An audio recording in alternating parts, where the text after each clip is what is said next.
नमस्कार, बहुत स्वागत है आपका भारत समाचार में। आपके साथ मैं हूं स्वाति श्रीवास्तव। शुरुआत करते हैं बड़ी खबर के साथ और आगरा से खबर है, जहां पर अभिनेत्री कंगना रनौत मामले में आज एमपी एमएलए कोर्ट में सुनवाई होगी। पिछली तारीख पर अधिवक्ता अनुश्रिया पहुंची थी कोर्ट। जवाब दाखिल करने का 1 हफ्ते का समय मांगा गया था। कंगना पर किसानों, महात्मा गांधी पर टिप्पणी करने के आरोप है और इसमें कंगना पर राष्ट्रद्रोह का केस लगाने की मांग की गई है। इसको लेकर परिवाद दाखिल किया गया है।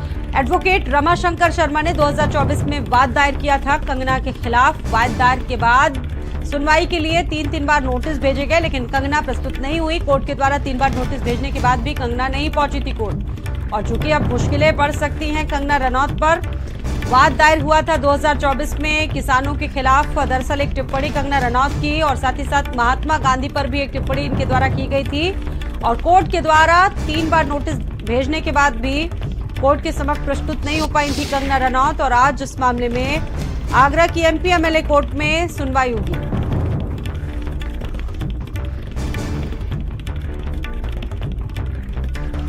किसानों पर, महात्मा गांधी पर टिप्पणी करने का कंगना पर आरोप लगा था। राष्ट्रद्रोह का केस लगाने की मांग को लेकर वाद दाखिल हुआ कंगना के खिलाफ। एडवोकेट रमाशंकर शर्मा ने 2024 में उनके खिलाफ वाद दायर किया था और वाद दायर करने के बाद 3 बार नोटिस भी भेजा गया, लेकिन कंगना एक बार भी कोर्ट नहीं पहुंची। सुमित मेरे साथ जुड़ गए हैं। सुमित, 3 बार कोर्ट के द्वारा नोटिस भेजा गया, लेकिन उसके बाद भी कंगना नहीं पहुंची। क्या अपडेट है इसको लेकर आज? बिल्कुल 3 बार तारीख पड़ी, तो जब उसकी कंगना रनौत की तरफ से ना तो कोई जवाब दाखिल आया था और ना ही उसकी अधिवक्ता कोर्ट में पेश हुई थी। लेकिन पिछली बार तारीख को उसकी जो अधिवक्ता है, वो अधिवक्ता है जो अनुश्रिया, वो कोर्ट पहुंची थी और उन्होंने 1 हफ्ते का समय मांगा था। यानी जो 1 हफ्ते का समय है वो आज पूरा हो रहा है और आज 18 मार्च को यानी जो एमपी एमएलए कोर्ट में वाद दायर किया था उस पूरे मामले में सुनवाई होगी। जी बिल्कुल, यानी कि मुश्किलें बढ़ सकती हैं कंगना रनौत की इस मामले में। बिल्कुल, देखिए लगातार जिस तरीके से 3 बार उनको नोटिस दिया गया और उनकी तरफ से कोई जवाब नहीं आया, तो जब उसके बाद पूरे मामले पर कोर्ट ने जो थाना न्यू आगरा है वहां से भी पूरे मामले को लेकर एक जांच आख्या रिपोर्ट मांगी थी। तो थाना पुलिस ने भी पूरे मामले को लेकर जांच आख्या रिपोर्ट भेज दी थी। लेकिन जब ये बात जब उनको पता चली तो उनकी तरफ से जो अधिवक्ता है उनकी वो पेश हुई थी और 1 हफ्ते का समय मांगा गया था। तो अब ये माना जा रहा है कि अगर आज उनकी अधिवक्ता नहीं आती है तो शायद उनकी मुश्किलें बढ़ सकती है, कोई मामले में फैसला आ सकता है। धन्यवाद आपका सुमित, जानकारी देने के लिए। तो आज इस मामले में सुनवाई होनी है। राष्ट्रद्रोह का केस लगाने की मांग को लेकर 2024 में वाद दाखिल हुआ। एडवोकेट रमाशंकर शर्मा ने 2024 में कंगना रनौत के खिलाफ वाद दायर किया। वाद दायर के बाद 3 बार नोटिस भी भेजा गया, लेकिन अभिनेत्री नहीं पहुंची।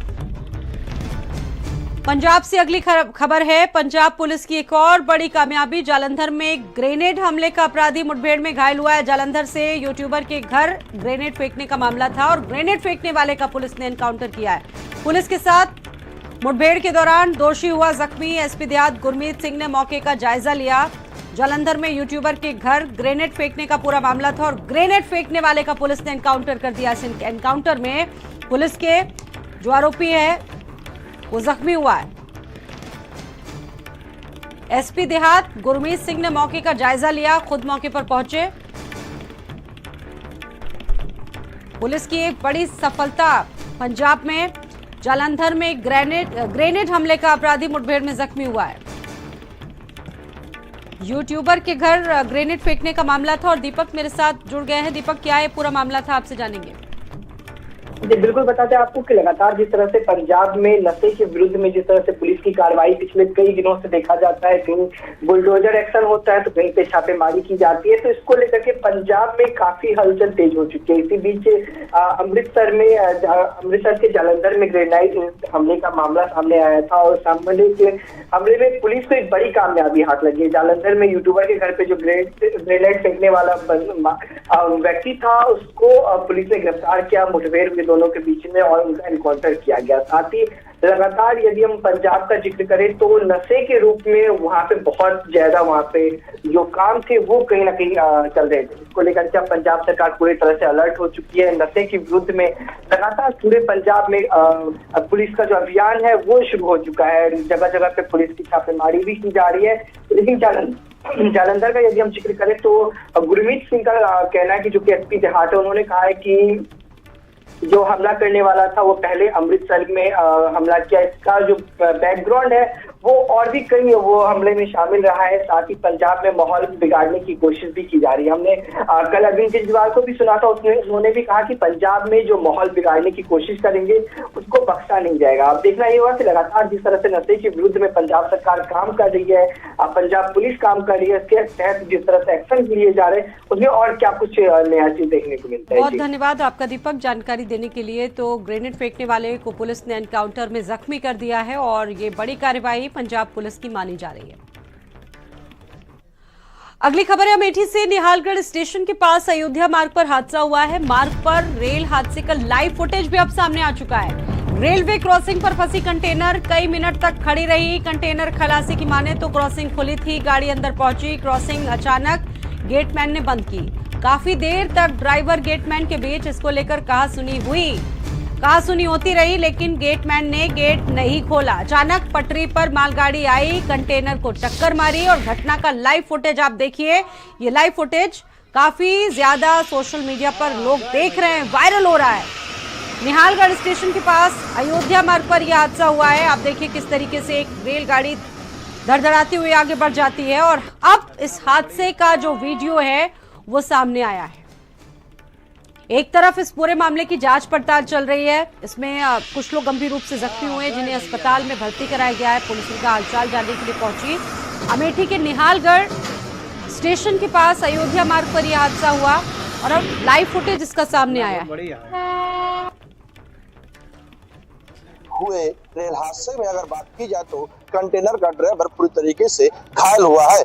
आप साफ तौर पर देख सकते हैं मेरे पीछे किस तरीके से ये हादसा हुआ। अगर ग्राउंड जीरो की बात की जाए तो जिस रूट से वो कंटेनर गया उस रूट की जो क्रॉसिंग है वो पूरी तरीके से सुरक्षित है। यानी साफ तौर पर यह कहा जा सकता है कि रेलवे फाटक जो था वो खुला हुआ था और दूसरा रेलवे फाटक जो है पूरी तरीके से अचानक बंद कर दिया गया, जिससे जो कंटेनर था वो पूरी तरीके से रेलवे क्रॉसिंग के बीचों बीच फंस गया और अचानक जो मालगाड़ी थी वो आ गई। यानी जिस तरीके से दर्शक वीडियो में साफ तौर पर देख सकते हैं कि जो कंटेनर क्षतिग्रस्त हुआ है उस कंटेनर का पिछला हिस्सा जो है वो जो परतें हैं यानी जो उसकी बॉडी है वो पूरी तरीके से जो मालगाड़ी है उसकी इंजन में चिपक गया है। रेलवे विभाग पूरी तरीके से जो पिछले 6 घंटे से बाधित रेलवे लाइन का रूट है उसको चालू करने के लिए जुटे हुए हैं।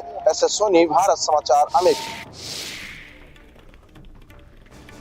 तो ये घटना से जुड़ा ये जो वीडियो है वो सामने आया है। मार्ग पर रेल हादसे का लाइव फुटेज आप देखिए। रेलवे क्रॉसिंग पर फंसी कंटेनर कई मिनट तक खड़ी रही, ऐसा बताया गया। कंटेनर और खलासी के बीच में काफी देर तक बहस भी हुई और उसके बाद कंटेनर चालक इसमें गंभीर रूप से घायल हुआ है। निहालगढ़ स्टेशन का ये वीडियो बताया जा रहा है। फिलहाल इसको लेकर लगातार जांच चल रही है। रेल हादसे का लाइव फुटेज भी, इसका जो वीडियो है वो देखा जा सकता है।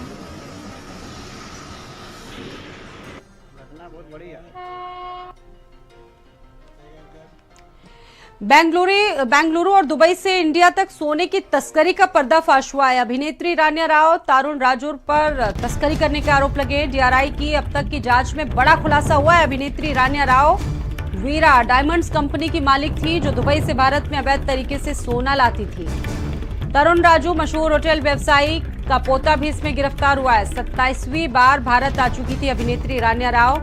दुबई से गोल्ड खरीदकर भारत में तस्करी के पुख्ता सबूत मिले। 14.2 किलो सोना के साथ अभिनेत्री को पकड़ा गया है। दुबई कस्टम्स के कागजात मिले, हवाला नेटवर्क के लेन देन और तारुण का नाम भी सामने आया जिसमें विदेशों में सोना डिक्लेयर में इस्तेमाल किया गया। कंपनी के माध्यम से जेनेवा और बैंकॉक से गोल्ड की खरीद की गई। तस्करी के सबूत मिले हैं, दुबई से कैसे सोना खरीदा जाता था और उसके बाद भारत लाया जाता था। अभिनेत्री रान्या का नाम इसमें सामने आया। दुबई कस्टम्स के कागजात मिले हैं और इसके साथ साथ हवाला नेटवर्क से भी लेन देन के बाद जो बात है वो निकल कर सामने आ रही है। इसमें जेनेवा और बैंकॉक से गोल्ड खरीदा गया था।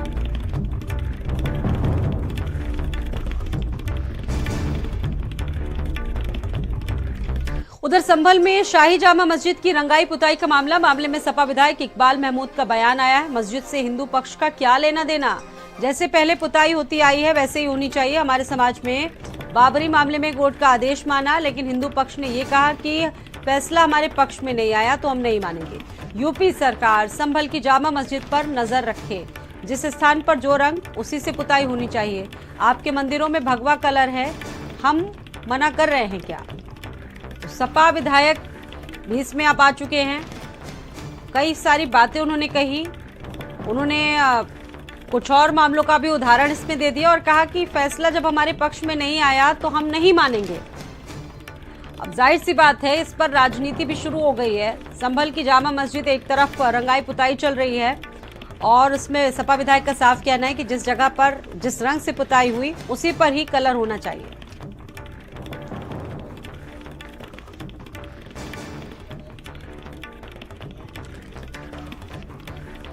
ये नई बात आ गई, साहब ये ASI इसको देखेगी, आसार कदीमा देखेगी, वो करेगी जायद। आसार कदीमा वालों ने मना कर दिया, हम नहीं देंगे जायद, तो फिर हमें हाई कोर्ट जाना पड़ा। हम माननीय न्यायालय का वहां से आदेश हुआ, जो हमारे लिए एक अच्छी बात हुई। न्यायालय अभी हम पूरा विश्वास इस पर करते हैं, वो अपने विश्वास पर खरा उतरा। उसने बिल्कुल जो सही आदेश होता था वो आदेश दिया। अब पुताई हो रही है, अब पुताई कैसे होगी, नीली होगी, काली होगी, पीली होगी, ये चीज तो ASI वाले देखेंगे। अगर मस्जिद के जो है वो जिस तरह का जहां पर जो रंग है उसी रंग से पुताई होनी चाहिए। और देखिए, सपा विधायक को आपने सुना और कहा कि हमारे समाज ने बाहरी मामले में कोर्ट का आदेश माना। सुनील हमारे साथ मौजूद हैं। सुनील, एक तरफ तो रंगाई पुताई चल रही, लेकिन दूसरा अब इस पर सपा विधायक इकबाल भी बोल रहे हैं। काफी सारी बातें उनके द्वारा कही गई हैं, पुराने मामलों का भी उदाहरण वो दे रहे हैं। इसमें क्या स्थिति है? जी, मैं बता दूं, ये रंगाई पुताई का जो काम स्टार्ट हुआ है हाई कोर्ट की गाइडलाइन के अनुसार, लेकिन उसमें हिंदू पक्ष के है, उनका मानना है कि अगर हरा कलर होगा तो भगवा कलर भी होना चाहिए। इसी बात को लेकर के जब सपा विधायक इकबाल महमूद से संपर्क साधा गया तो उन्होंने कहा कि जब हम न्यायालय के फैसले को मानते हैं तो इन लोगों को भी मानना चाहिए, और जो हमेशा से रंग जिस जगह हरा है वो हरा है और जिस जगह सफेद है वो सफेद है, उसी तरह का कलर होना चाहिए। हम जब इनकी मंदिरों पर भगवा कलर होता है नहीं कुछ कहते तो फिर इन्हें भी कुछ कहने का अधिकार नहीं है। इस तरह के उन्होंने बयानबाजी की और उनका मानना है कि जो पिछला उदाहरण भी उन्होंने दिया था कि बाबरी विध्वंस मामले में भी हमने न्यायालय का हमारे समाज ने माना फैसला, लेकिन इन लोगों का कहना था कि नहीं आया हमारे पक्ष में तो नहीं मानेंगे। लेकिन उनका कहना है कि हम लोग न्यायालय के फैसले को स्वीकार करने वाले लोग हैं। तो पूरा मामला न्यायालय में ऑलरेडी विचाराधीन है। न्यायालय की तरफ से हर एक आदेश आते उसके बाद ही कुछ काम शुरू होता है। न्यायालय की तरफ आदेश मिला तब रंगाई पुताई शुरू हुई। यहाँ पर कलर को लेकर तो कोई बात ही नहीं थी, ये तो मुद्दा बनाया जा रहा है। जी, मैं बता दूं, हाई कोर्ट में इससे जो निर्देश हुआ था उसमें भी आदेश हुआ था, उसमें भी कोई कलर का जिक्र नहीं है, और इन्होंने भी जो याचिका डाली थी उसमें भी कलर का कोई जिक्र नहीं है। लेकिन स्थानीय स्तर पर जो दूसरा पक्ष है उसका कहना है कि हरा रंग जो है वो मुस्लिम मतलब धार्मिक स्थल का कहलाता है, इसलिए वहां पर भगवा कलर होना चाहिए हरा होगा तो, और या फिर हरा भी ना हो तो टोटल सफेद होना चाहिए। इस तरह का विवाद जो है वो मतलब बयानबाजी उन रंग को लेकर के हो रही है, लेकिन बाकी स्थानीय स्तर पर वहां पर माहौल शांत है और रंगाई पुताई का जो काम है वो लगातार चल रहा है। धन्यवाद आपका सुनील। एक और खबर आपको बता रहे हैं, नोएडा से सीमा हैदर मां बन चुकी हैं, जिन्होंने बेटी को जन्म दिया है। सुबह 4 बजे प्राइवेट अस्पताल में बेटी हुई। पाकिस्तान से अवैध तरीके से भारत आई थी सीमा, प्रेमी सचिन से मुलाकात करने के लिए पहुंची थी। ग्रेटर नोएडा गिरफ्तारी हुई, उसके बाद दोनों को जमानत मिली। सीमा और सचिन ने शादी की और उसके बाद ये दोनों अब माता पिता भी बन चुके हैं।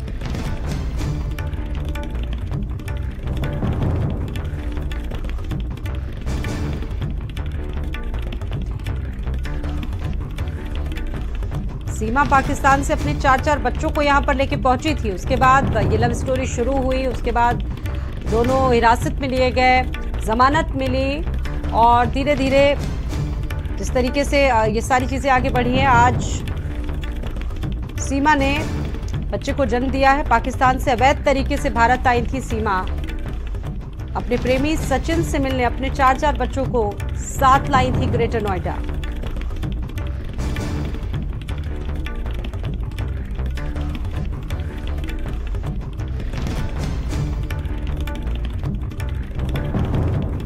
सीमा हैदर मां बनी हैं, उन्होंने बेटी को जन्म दिया है। हालांकि सोशल मीडिया पर इनसे जुड़े कई सारे वीडियोस सामने आते रहते हैं। दानिश मेरे साथ मौजूद हैं। दानिश, और क्या जानकारी सामने आ रही है? देखिए 1.5 साल पहले ये सीमा हैदर पाकिस्तान की नागरिक है और ये नेपाल के जरिए भारत के अंदर दाखिल हुई थी। सचिन के साथ जो है रघुपुरा में रहने लगी थी। पुलिस को जब इसकी जानकारी हुई तो पुलिस ने बाकायदा गिरफ्तार किया था। ATS ने बाकायदा पूछताछ करी थी और पूछताछ करने के बाद ये मामला भी दर्ज हुआ था और उसके बाद सीमा को सचिन के साथ सीमा रहने लगी। 4 बच्चे सीमा का ऑलरेडी पहले से हैं और आज सुबह तकरीबन 4 बजे निजी अस्पताल में सीमा ने एक बेटी को जन्म दिया है। सीमा अभी भी जो नागरिकता है उसके पास पाकिस्तान की नागरिकता है, भारत की नागरिकता उसको नहीं मिली है क्योंकि कोर्ट ने कहा था कि सीमा फिलहाल अभी देश छोड़ के नहीं जाएगी, लिहाजा अभी भी वो जो केस है वो कोर्ट में लंबित है। लेकिन कहीं ना कहीं चर्चा का विषय सीमा हैदर बनी रही थी। जो उनके पति हैं उन्होंने भी वहाँ पाकिस्तान से यहाँ पर अपनी गुहार लगाई थी, सीमा को वापस बुलाया था और 4 जो बच्चे थे उनको वापस बुलाया था। लेकिन सीमा का दावा था, सचिन का दावा था कि उन्होंने नेपाल के एक मंदिर में शादी करी थी, लिहाजा वो सचिन की पत्नी है। इसी को देखते हुए अभी 1.5 साल से ये लोग एक साथ रघुपुरा में रह रहे हैं और आज सुबह तकरीबन 4 बजे एक निजी अस्पताल में सीमा ने एक बेटी को जन्म दिया है। जी धन्यवाद आपका जानकारी देने के लिए। तो सीमा हैदर एक बार फिर से मां बनी है, एक बेटी को जन्म दिया है। सुबह 4 बजे प्राइवेट अस्पताल में सीमा को बेटी पैदा हुई।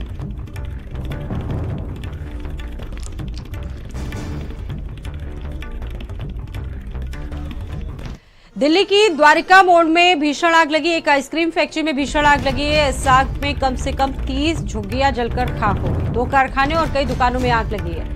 सूत्र बता रहे हैं कि इसमें किसी के हताहत होने की खबर नहीं है। कड़ी मशक्कत के बाद इस आग पर काबू पा लिया गया है। एक आइसक्रीम फैक्ट्री है, भीषण आग लगी और तकरीबन 30 झुग्गियां इसमें जलकर स्वाहा हो गई। काफी नुकसान हुआ है। 2 कारखाने और कई दुकानें भी आग में जल चुके हैं। हालांकि कोई भी हताहत नहीं हुआ है, यह राहत भरी बात है। 2 कारखाने इसमें बुरी तरह से जल गए। द्वारका मोड़ का ये मामला है जहां पर आज आइसक्रीम बनाने की फैक्ट्री में भीषण आग लगी है। खबर दिल्ली से, आग पर काबू पा लिया गया है।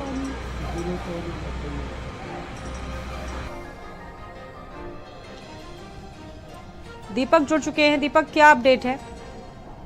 जी बिल्कुल, काफी बता दें आपको कि ये दिल्ली के द्वारका मोड़ का पूरा मामला है जहां पे बीते रात लगभग 2 बजे के आसपास भीषण आग लगने की घटना सामने आई है, जिसमें लगभग कह सकते हैं कि 30 झुग्गियां, 2 कारखाने और कई दुकानें जलकर खाक हो गई। हालांकि किसी के हताहत होने की अब कोई खबर अब तक सामने नहीं आई, ये एक अच्छी बात है। लेकिन जिस तरह से रात में आग लगी थी और दमकल की तमाम जो गाड़ियां हैं, लगभग 11 से 15 गाड़ियां वहां पे मौका वारदात पे पहुंची और आग पे काबू पाने का पूरा कोशिश किया गया था। लेकिन आग इतना भयानक था कि लगभग 1200 स्क्वायर फीट में ये आग पूरा फैल चुका था। उसके बाद जो फैक्ट्रियां थी, फैक्ट्रियों के साथ साथ बगल में 30 झुग्गियां थी, वो भी जल के खाक हो गए। 2 और दुकानें थी, वो भी जल के खाक हो गए। तो नुकसान काफी हुआ संपत्ति का, लेकिन जिस तरह से लोगों के हताहत होने की खबर नहीं है तो ये कहीं ना कहीं एक अच्छी बात है कि लोगों को उसमें कोई नुकसान नहीं हुआ। लेकिन जिस तरह से लगातार आग लगी उसके बाद पुलिंग का काम फिलहाल अभी भी जारी है और पुलिस अब मामले की जाँच करे कि आखिर आग लगने की वजह क्या रही। हालांकि शॉर्ट सर्किट का एक अनुमान लगाया जा रहा है कि शॉर्ट सर्किट की वजह से ये भीषण आग लगा है, लेकिन जो मेन वजह है वो अब तक पता नहीं लग पाया है और पुलिस। धन्यवाद आपका दीपक जानकारी देने के लिए। तो आग पर काबू पा लिया गया है। द्वारका मोड़ में आग लगी है और इस आग पर काबू पाया गया।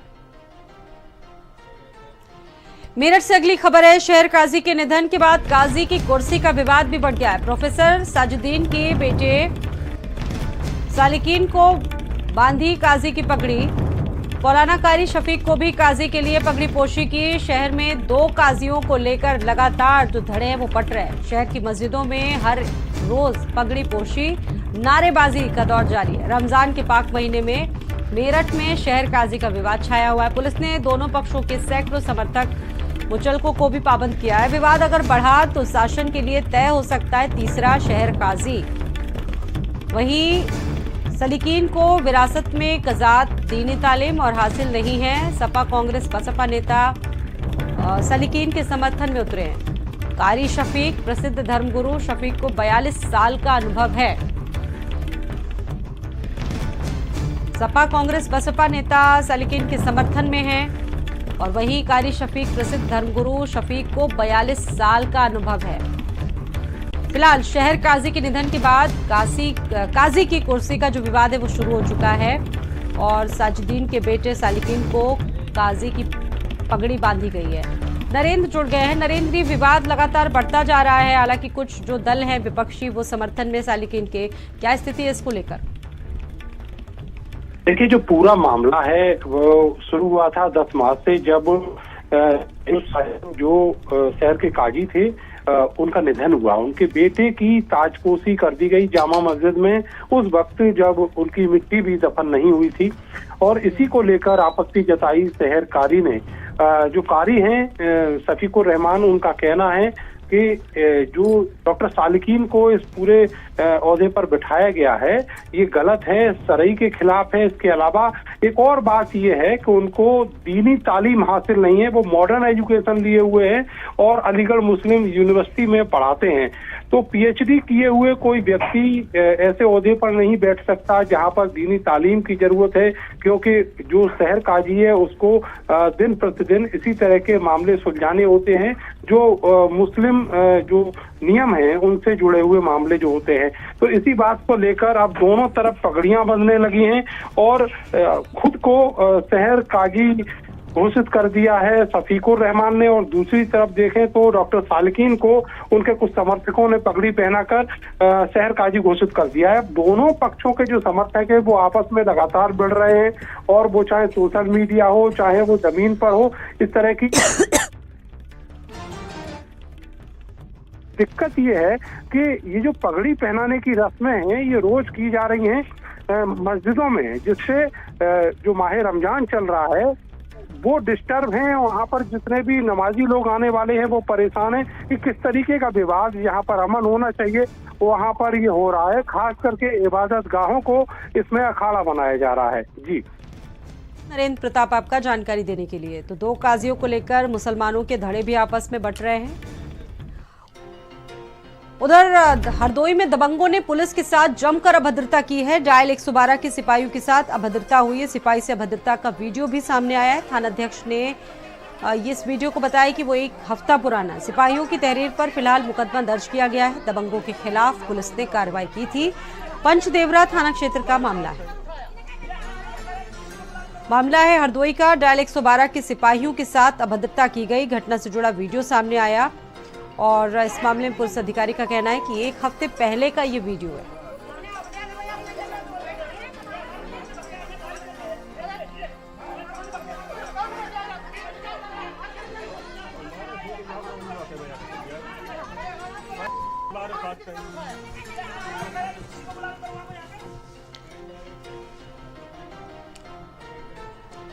अयोध्या से खबर है। अयोध्या में दबंगों ने युवक के साथ जमकर मारपीट की है। मारपीट का वीडियो इंस्टाग्राम पर अपलोड किया है। इस घटना के बाद क्षेत्र में काफी दहशत भी देखने को मिल रही है। बेरहमी से युवक के साथ बेल्टों से मारपीट हुई है। बिधूना कोतवाली क्षेत्र का वीडियो बताया जा रहा है।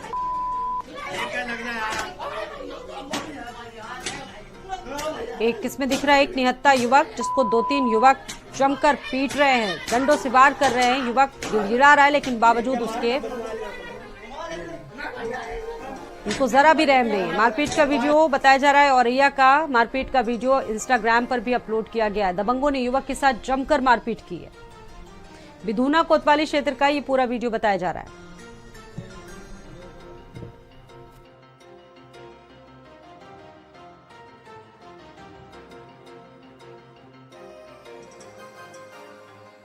दुनिया का भी 5 भैया नहीं भैया हम लोग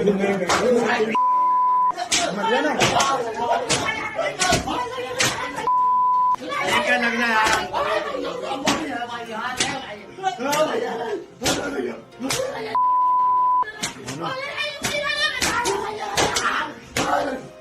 क्या मारा ना